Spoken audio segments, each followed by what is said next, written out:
This is not a giant group, so if you do have a question, you can put it in the chat box, but you can also just unmute yourself and ask me. I will leave some time for questions during the presentation as well. For those of you for whom this is your first Sustainability Lunch Talk 2.0, welcome. My name is Megan Boyce Green. I'm the director of the New York State Department of Environmental Conservation's Rhinestone Woods Environmental Education Center. We are located just outside of Buffalo, New York, and we do programs like this for the public year-round. For those of you who joined us last week, you may remember we talked about what do I mean by sustainability when we're looking at our lifestyles. So what we're specifically talking about is how our burning of fossil fuels is contributing to gases being released into the atmosphere, and how that is affecting our climate, causing things like wildfires in Australia, or my cousin who lives in Texas to have snow in his yard last February, or my friend who lives 30 miles from the ocean in New Jersey to have flooding in her neighborhood. So in order to keep our planet with a climate that can sustain human life, the best science is showing us that we need to keep global climate temperatures from raising more than 1.5 degrees Celsius above the pre-industrial global average. And to do that, we need to cut our emissions in half by 2030 and transition to 100% renewable energy really quickly. So that means getting off of coal, oil, and all forms of natural gas. So to do this, we do need to think about where we're putting our money. So last summer, August of 2021, the Intergovernmental Panel on Climate Change came out with a report that was sometimes referred to as the Code Red report, which you might have heard about. And that looked at what we need to do to achieve this goal, to keep global temperatures from rising more than 1.5 degrees Celsius. And these are 4 of the scenarios that they came up with that could get us to that point. And you'll notice that the gray part is fossil fuel extraction and development. And in all 4 scenarios, we need to have a drastic drop off in that development of fossil fuels. And you can see that even since then, we've had more and more scientific research come out that's showing us we need to keep these fossil fuel resources in the ground. Simply removing them from the ground, number 1, increases the chance that they'll be used, but number 2, creates emissions in and of itself. So I think Bill McKibben, who founded a group called 350.org, said it really well. If we don't do this, if we don't stop developing our fossil fuel resources, we will overwhelm the planet's physical systems and create a condition where it's going to be very difficult for humanity to continue as we know it. And so these fossil fuels are located around the world. There are different types of reserves in different places. And even groups like the International Energy Agency came out last year and said, really, we should be stopping our investments in developing these different fossil fuel resources around the world if we want to achieve the net zero emissions goal by 2050. And so what we're going to be talking about today is how to determine if your money is helping to fund fossil fuel extraction. And then I'm going to give you some resources and tools you can use to determine where to invest your money, even not just mutual funds, that kind of thing. You'll see what I'm talking about, to try and move us towards a clean energy future. And again, I will take some questions. Again, I am not an expert. I am not a financial advisor. So this is, again, meant to just give you some tools to help you make some decisions about what you do with your money. So to start, we need to ask that question, am I funding fossil fuel extraction? So I'm going to show you a very much so oversimplified diagram that explains how it is possible for an individual to be funding fossil fuel extraction. So when you take your money and you put it in a bank, and I'm not just talking about a checking account or a savings account, but also when you use a credit card All credit cards are issued by banks. If you invest in mutual funds, stocks, any of those kinds of things, they often involve banks. And banks loan money to companies that develop and extract fossil fuels. And then those companies sell those resources, make some money, give money back to the bank, pay back the loan with interest, and you may or may not get some of that money back as well in the form of interest on your savings account or your money market account, or dividends, or even rewards points on your credit card. And so what you can do about this is figure out where your banks, what your banks are, and if they are involved in fossil fuel development. Check your investments and then talk to your network about this issue. And I'm going to give you some resources related to each of these 3 steps. So we're going to start by talking about banks. So just a general rule about this: if you have, say, your checking and savings account, most of your banking is done with a credit union or a small local bank. And so what I mean by that is a bank that has, say, I don't know, 5 or 10 branches in just one local geography. Most likely your money is not being used for loans that are developing large sources of fossil fuels. You might be, funding a new propane delivery truck for the local propane delivery company, but this is not the large scale development and extraction that we're talking about. And there is a place where you can find out if you're using a much larger bank, a national bank, or even a big regional bank. You can look and see if they've been involved in in fossil fuel development and extraction. So there's a group called the Rainforest Action Network, and for the past several years, they've been coming out with a report where they track who is funding this kind of development. And this was their most recent report, which came out in March of last year. And I have to tell you, things have changed a lot in a year, and I'm going to talk about some of those developments. But their report in March of 2021 showed that these were the 12 banks that were doing the most in terms of funding fossil fuel development and extraction between 2016 and 2020. And you'll notice that the top 4 banks are all American-based banks, as well as Morgan Stanley down here at number 12. TD Bank is a Canadian bank, but they have a big American presence in the credit card business in particular. There's also a couple of other foreign-owned banks that have wholly owned subsidiaries that operate in the US. These are mostly operating in the Western United States, not so much here in New York State. And so people started pressuring these banks and saying, wait a minute, we don't want you to be funding the development of these resources. So back in 2019, Goldman Sachs became the first big US bank to start saying they weren't going to fund certain kinds of development. And that carried on to include several Canadian banks. And then in 2020, JP Morgan Chase in February of 2020 made an announcement themselves. But I think this headline summed up really that a lot more was needed. So to explain what happened, JP Morgan Chase announced that they would not be funding new coal-fired power plant development or funding Arctic oil and natural gas exploration or development. And in 2019, for reference, they had spent about $1 billion. They had, financed about $1 billion worth of coal plant development and $377 million in Arctic oil and natural gas development.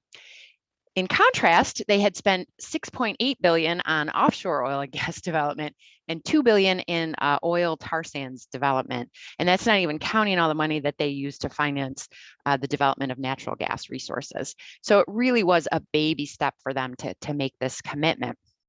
So the pressure kind of continued, and in October, they pledged to set some targets to meet the Paris Climate Accord.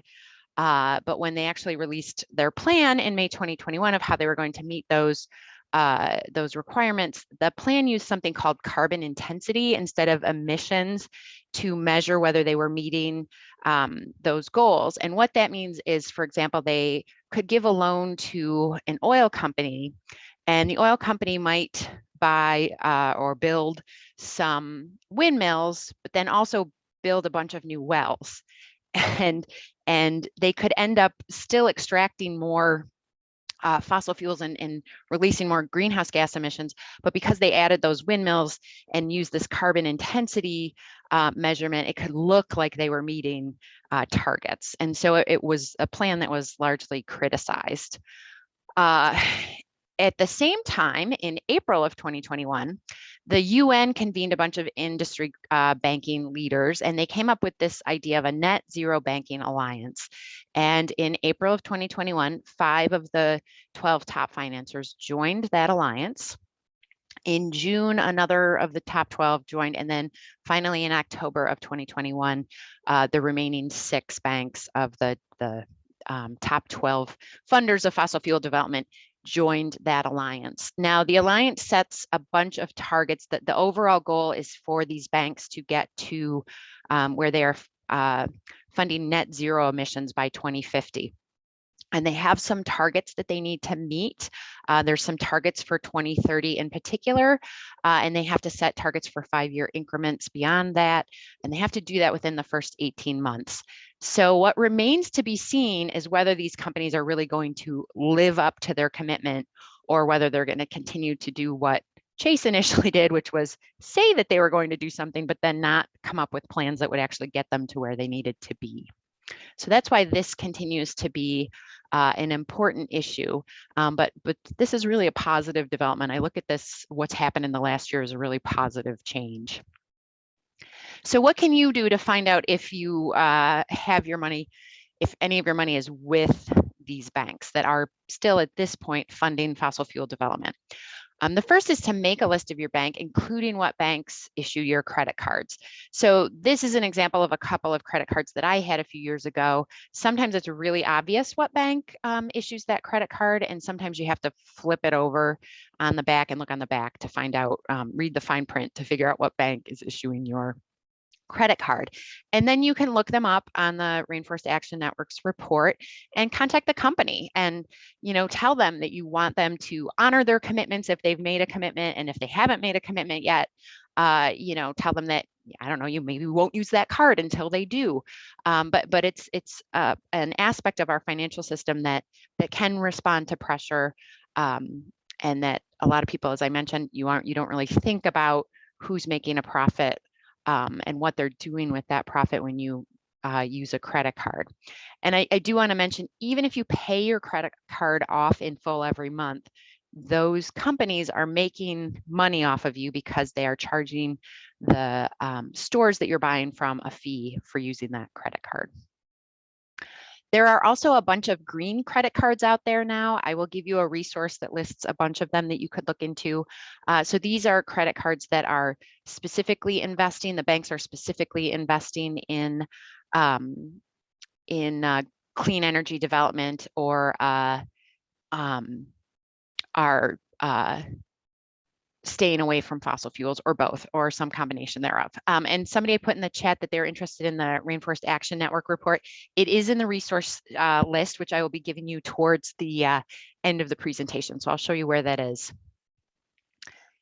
The other area to look at is your investments. So a lot of people have retirement accounts, so 401ks, IRAs, that kind of thing, that are probably invested in mutual funds. You may also own stocks. And there are a lot of pensions out there too as well. And there's been a big push to get pension funds and other large institutional investors, such as colleges and universities, to divest from fossil fuels. New York State's pension fund agreed to do this in late 2020. New York City's was one of the first to make that pledge. New York City's pension fund divested, I believe it was in 2018, they started to divest. The New York State teachers retirement system has not yet divested, just in case there's any teachers in the crowd, but a lot of other organizations as well. A lot of religious organizations have kind of led the Divest Invest movement. So the Irish Catholic Church is just one example. There's actually quite a big movement within the Catholic faith as well as some other faiths. A lot of foundations. CNBC's Mad Money guy, Jim Cramer, who you might be familiar with, he even announced a couple of years ago that he wasn't going to invest anymore in fossil fuels because he didn't feel it was a good investment decision. And Bill Gates also divested from fossil fuels. So you might say, well, the only thing I own are some mutual funds and my 401k. So how do I know if I'm, investing in fossil fuels? Well, I'm going to just switch over, and I apologize, I'm not real good with technology, as some of you know, but I'm going to switch over and show you a 1-minute video that explains a tool that's out there that can help you figure this out. And let's see, Maddie, I see you're on the call. If you can't hear the sound, let me know. This is Sarah. She cares about the environment, especially about climate change. She works for a sustainable company. And each paycheck, she puts some money away for her retirement, which is invested in mutual funds. But there's no easy way for Sarah to know what companies she actually owns because each mutual fund has dozens or hundreds of holdings. But now, she can find out, because yesterday, she went to fossilfreefunds.org. She checked her company's retirement plan and discovered that over a third of her money is invested in fossil fuel companies. Sarah was not happy at all.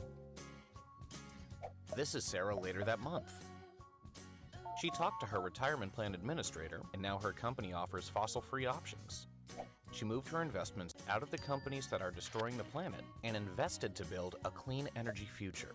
And that makes her happy. That's what Fossil Free Funds is all about. We help people know what they own so they can own what they own. Making a change is easier than you think. Start using Fossil Free Funds and find out. Okay, so that was the quick video. Let me switch back to my slideshow here.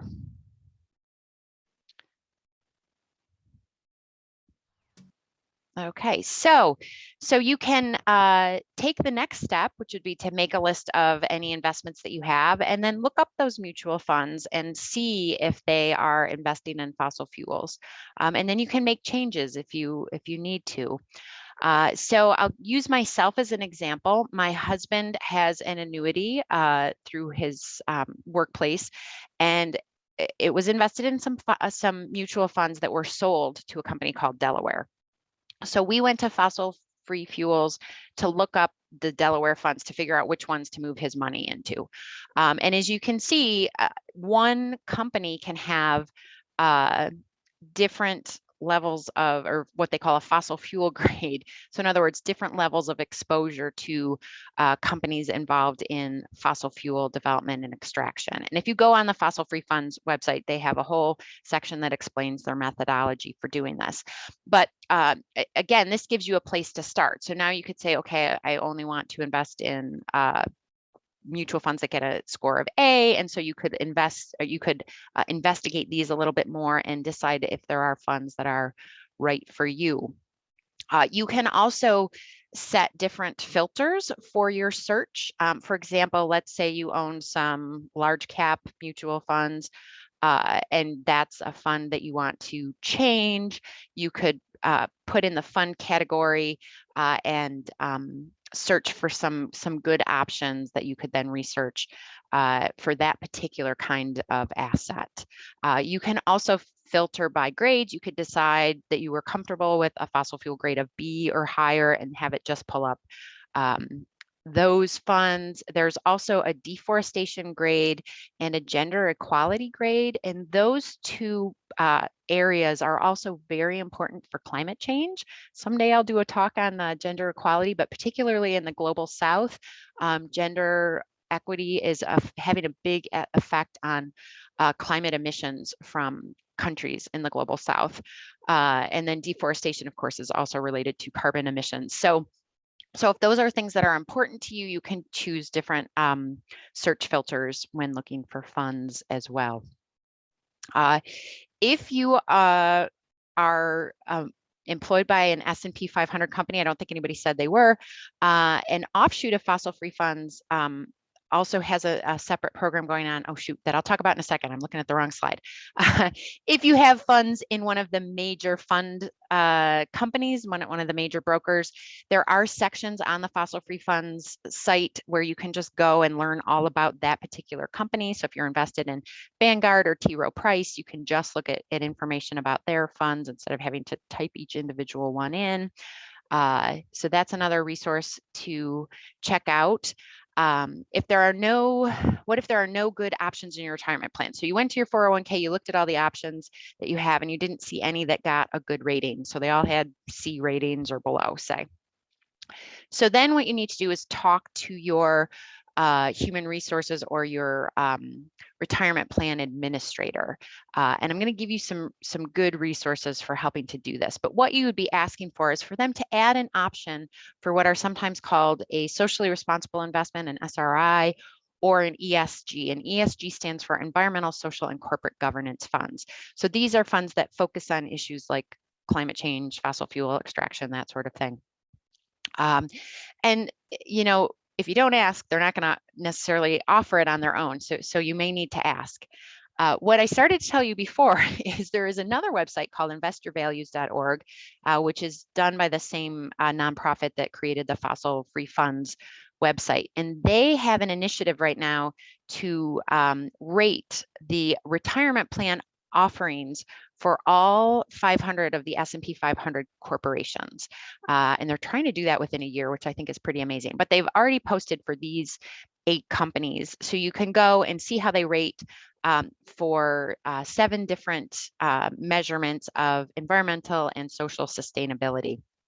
You can also, it got cut off a little at the bottom here, but you can also give them your email and what company you're interested in, and they will email you when that company's ratings become available.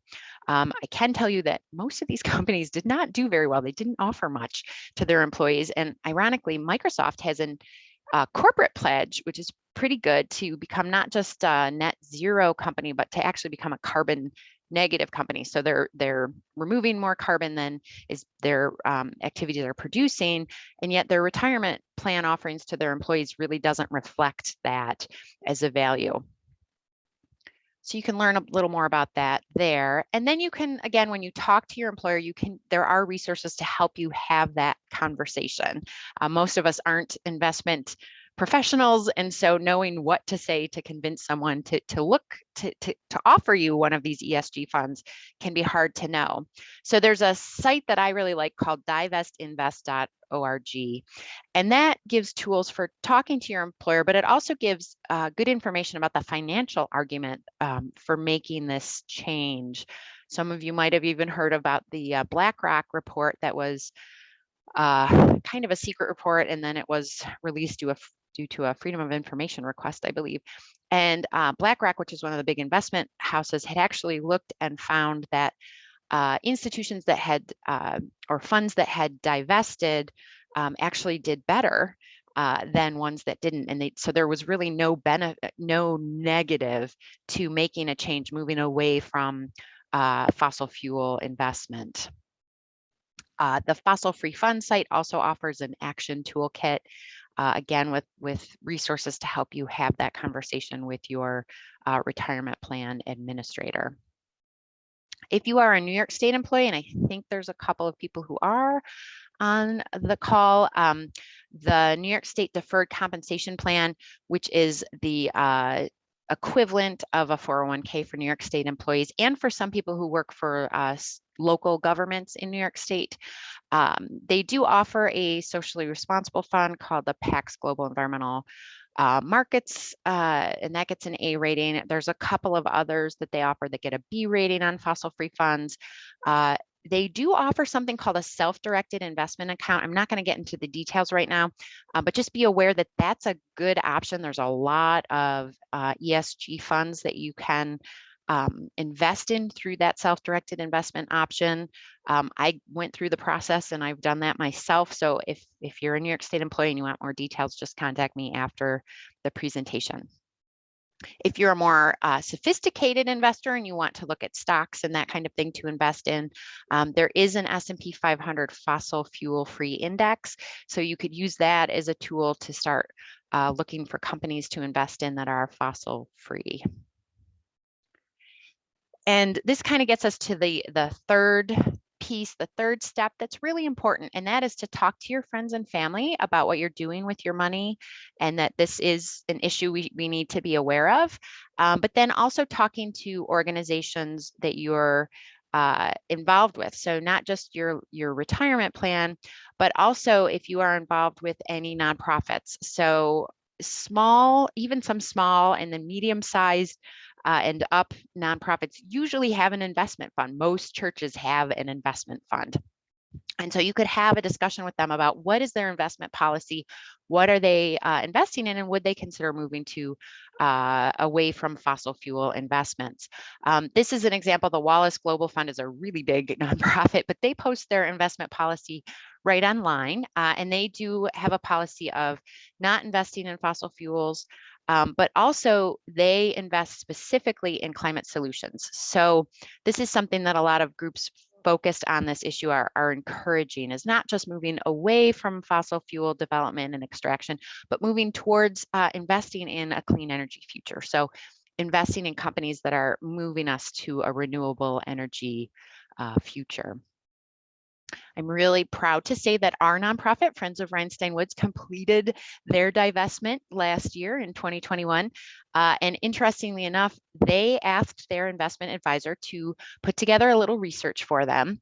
And they discovered that if they would have made the change to a fossil-free portfolio a few years sooner, they would have actually made more money with only a 0.7% increase in risk. So again, thinking of that BlackRock report, there's a lot of good evidence out there that this makes good economic sense in addition to good moral sense.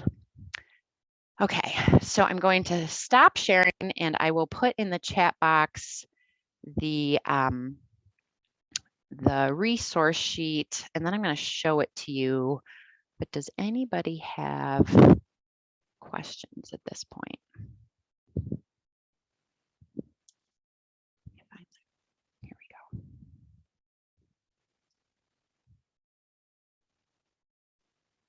No questions.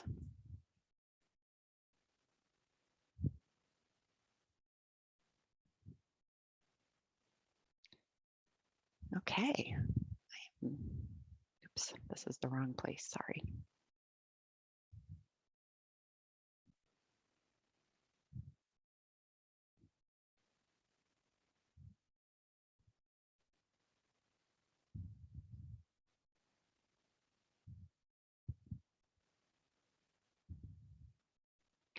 Okay.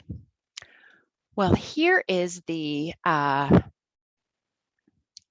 resource sheet that you can download. And if you do not like downloading things off the internet, please just put it in the chat or contact me after, and I'll be happy to send you a PDF version. The first page of this is just a table where you can print it out and list where your money is. And then underneath the table are some tools to help you find out what's going on with those money resources. So the first is the Rainforest Action Network site. I'll show you what it looks like. They changed what it looks like this year. It looks kind of scary, but this is their Banking on Climate Chaos report. You can download the report or you can just scroll down and you can find out lots of good information. You can look at the banks alphabetically. There's the Dirty Dozen. You can also get into what types of investments. So let's say, for example, you are interested in moving away from tar sands financing. You can look and see who the top funders of tar sands oil development is, that kind of thing. So it's got a lot of good information about what the big banks are doing. Then I mentioned too that Investor Values site. This is again the site where you can sign up to find out when companies are added to their database, but there's also other resources on this site that might be helpful to people. They have quite a bit of information about mutual funds, all different kinds of things that you could check out on that website. And then the Fossil Free Fund site, which is the main site that I've been talking about, is also here. That's where we watched the video. When you first open it up, it'll look like this. So again, you can just put the name of a mutual fund in here. Just be aware that for some of them, like T. Rowe Price, you have to be real specific in how you put it in. I think if you skip the periods, it won't come up right. So sometimes having the ticker symbol is a little bit faster of a way to search for funds, but you can also click here and just get a list of some of their top rated funds on that site. And then they offer some of those other resources that I mentioned in terms of being able to get tools to help you make some of these changes. So once you've figured out where your money is and you decide, okay, I'd like to make some changes, again, here's the fossil free fund site, here's the S&P 500 site, and then here's information on divesting from Divest Invest, and another site called Green America. So Green America has a lot of good information about why divesting is important and what to look at. They also have this credit card section. So it starts with an ad for their credit card, which I'm not endorsing. But underneath that, there's a bunch of good resources, including right here, if you click on find a socially and environmentally responsible credit card, it gives a whole list of a whole bunch of different cards issued by other organizations, other banks that you can check out and see if you're interested in one of those. And then underneath here is where to find an advisor. So this is a question I've gotten a lot, which is I'd like to do this, but I need some professional help. So Fossil Free Funds has a section that gives some ideas for how to find a financial advisor, as does the Green America website, some good resources for finding an advisor. I see Joanna is asking about the names of the funds that were good for government employees. So it's not a specific fund. There's something called the New York State Deferred Compensation Plan, which is available to New York State employees and some local governments. So if your employer participates in the deferred compensation plan, you may be to invest in it, similar to how people who work for private companies invest in a 401k. It's just a different part of the tax code. And so there's a lot of information on their website about what they offer in terms of environmental ESG funds and investing options. Again, if you want more information, feel free to talk to me afterwards. Another thing that you might be interested in, if you are planning to do this work on your own, you may want to think about what your risk tolerance is and how close you are to retirement, those kinds of factors, to figure out what types of funds you should be buying. And that New York State Deferred Compensation Plan actually offers an investment tool that is free to anybody. You don't have to be part of the plan to use it. So basically, you go to this screen here and you answer a bunch of questions. And based on those questions, it's going to give you a suggestion for what types of assets you should be looking to have in your retirement portfolio. So for example, you should have 20% as a target for large cap mutual funds. You should have 30% bonds, that kind of thing. So it can be a really useful tool for anybody. It's available to anybody to use. Then on the resource sheet under that are a couple of tools that I mentioned before for, again, talking to your employer or your nonprofit that you're involved with about divesting and investing, why this is important, how they can go about making that change, what the process is. If you want to see if an organization that you are involved in is already doing this, there is something called the Global Fossil Fuel Commitments Database. I'll switch over to that site for a second. So this has got a database of commitments made by institutions world over. It's not an exhaustive list, but there are quite a few sites or organizations from some small churches to really large nonprofits. So you can go here and search and see if your particular organization that you're involved with has divested. So that's why I put that resource on there. And then these last two are some websites to just give you, again, some tools if, for example, you are interested in organizing a campaign in your community to divest. And I did put the greenfaith.org site on here because, again, as I mentioned, there are quite a few faith-based organizations that have gotten involved in this movement. The website has some issues. It doesn't have, it has a bunch of broken links, I guess is what I'm getting at, but it gives you a list of all the different organizations and various faiths and some case studies. So you can see if whatever faith you participate in it already has something going on in this arena. And then the last few resources on here are specifically for members of the New York State Deferred Compensation Program. So that's pretty much it for resources. Any more questions before I switch back for 2 quick last slides?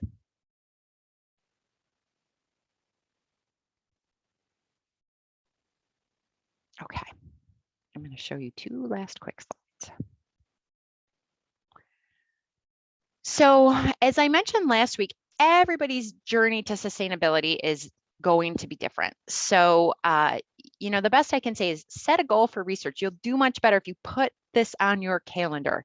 So pick a date where you say, okay, I'm going to figure out where my money is, and then pick a date by which you're going to make some changes if you need to make changes. And then be sure to share your experience with us because we are always interested in hearing not just about successes, but also problems that people ran into. Sometimes we can help and find more resources that can help people make this journey to a more sustainable lifestyle. And next week, we'll be talking a little bit more about kind of a related topic, which is becoming a voice for climate. So this is how you can become an advocate. This does not mean you need to go to the United Nations like Greta in this picture, but we'll give you some simple ways that you can become a better proponent of sustainability. Hopefully it'll be a little bit more interactive too than these first 2 talks were. So I hope to see everybody next Thursday, again at noon. Oh, thank you, Joanna, for mentioning that. I helped you find a green credit card. That's good to hear that somebody did something positive. But I hope to see you all back next week. And again, feel free to reach out to me. You all have my email now if you have any questions in the meantime. So have a great day, everybody.